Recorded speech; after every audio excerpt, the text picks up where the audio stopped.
Richard Bohringer est à l'affiche de la célèbre comédie La vérité si je mens, diffusée ce dimanche soir sur W9.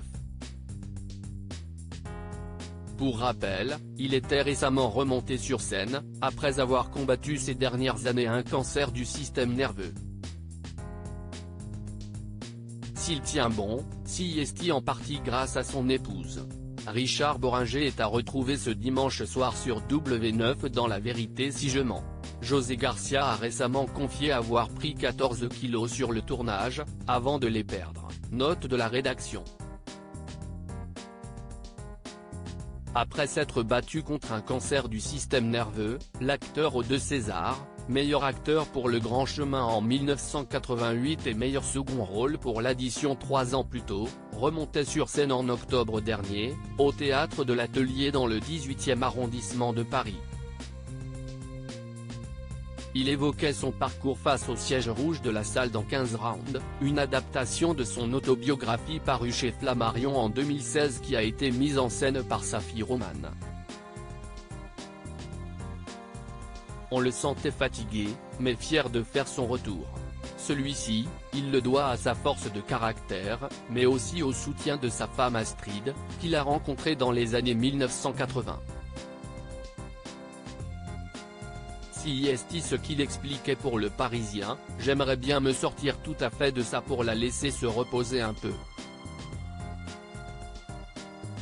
Comme disent les médecins, être accompagnant, c'est dur. Ça prend beaucoup de sa propre vie, c'est admirable ce que fait Astrid.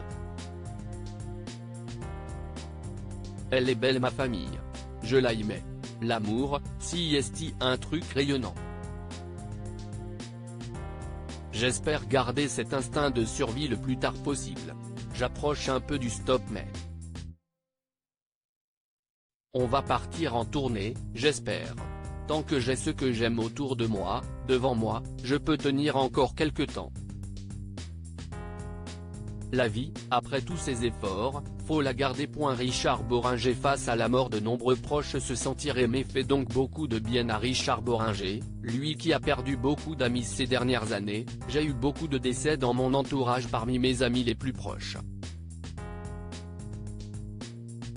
J'étais très tourmenté par la mort des autres.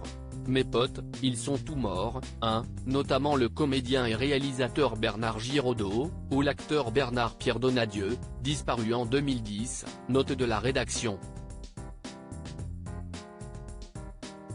Oui, je suis là et ça n'a pas été facile. Il a fallu tenir très fort la main de ma femme et de mes gosses.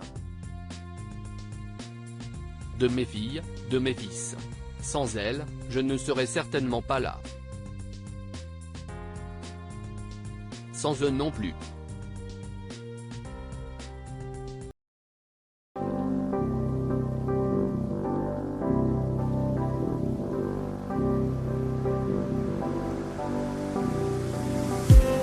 I just need